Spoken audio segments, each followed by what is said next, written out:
Hey foodies! We've made pie dough from scratch and then experimented with a few savory ingredients to test it out. And look at this delicious rustic galette. It turned out great. And today we're sharing our hacks to make pie crust that is impossible to mess up, even if you're making it for the very first time. And of course, we couldn't resist sharing the recipe of this savory galette you are going to appreciate. So stay with us today, and we are getting started. First, we'll make the pie dough, which requires some work, so set yourself properly. All starts quite ordinary. The flour, salt, and sugar get combined in a large bowl. Then add vegetable oil and mix everything again. And this is the first trick to know. The vegetable oil isolates the flour and creates a barrier for butter, which eventually makes the crust more flaky. Next, add butter that has been cubed and left in the freezer to make it slightly less firm than when it is frozen. Toss with flour and using a pastry cutter, cut the butter into flour.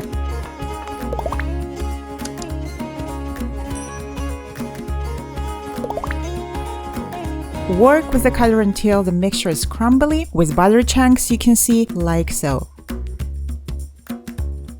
Now add icing or very cold water and freshly squeezed lemon juice or white vinegar.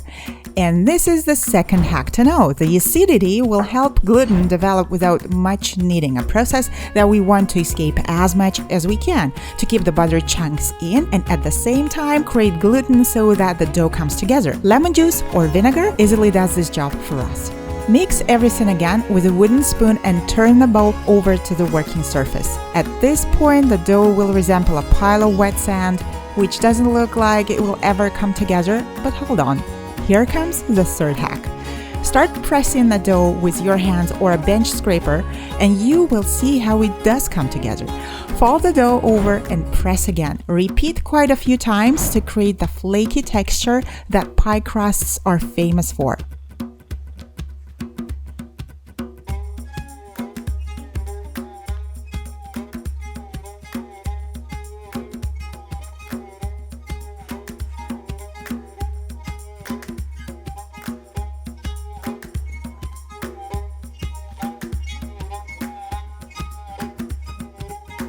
Form a log and divide it in two parts.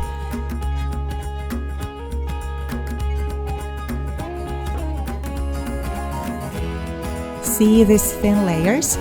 This is how the dough should look to make the right crust when baked. Form two discs and wrap them in a cling paper. Refrigerate for at least 30 minutes or better an hour before making the galette. This dough stays well in the fridge for up to 3-4 days or up to 3 months if kept in the freezer. Before preparing the galette filling, preheat the oven to 425 degrees Fahrenheit or 220 degrees Celsius and take out one disc of the dough from the fridge. Leave it on the counter. To make cheese mixture, combine ricotta cheese with crumbled feta, add dried oregano, and a clove of garlic finely minced or grated. Mix everything well and set aside.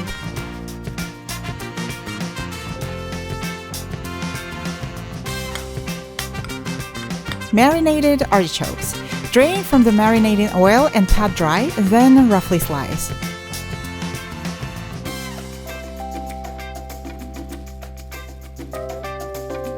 Cut the small vine tomatoes into wedges and set aside as well.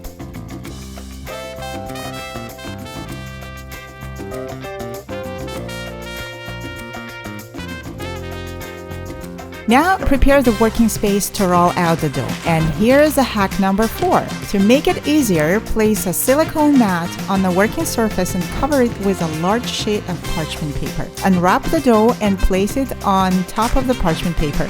Cover with another sheet of parchment paper and start rolling out the dough in any desired shape. This method has a few benefits. Your working surface and the rolling pin stay clean. The silicone mat secures the parchment paper. You don't have to dust the dough with flour to prevent sticking. The dough can be rolled out very thin, and you won't be thinking how to transfer it on the baking tray. When the dough is rolled out, evenly spread the cheese mixture over it, leaving about an inch space from the edges. Then top it with the slices of artichokes, followed with fresh vine tomato wedges. Continue with sun-dried tomato pieces and kalamata olives, and do it in a mosaic order.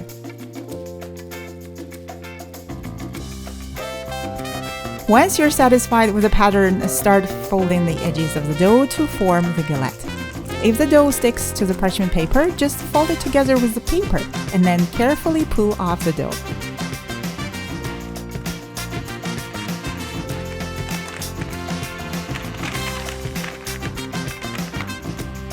Now brush the edges with egg wash and transfer the parchment paper with a raw galette on it on the baking tray.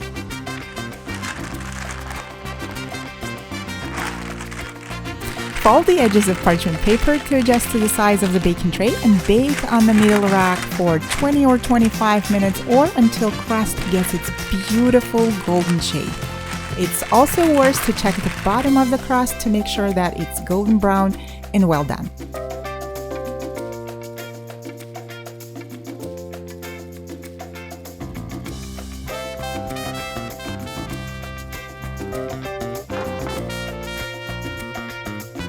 Before serving, garnish with roughly chopped basil leaves and arugula.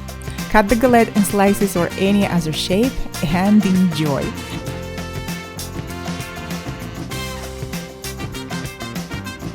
All ingredients and measurements are listed in the description below. Comment, like, and share this video if we could inspire you today. And if you're here for the first time, subscribe to Fabits and check out our first 50 videos. I'm pretty sure you'll find a few interesting recipes and ideas among them.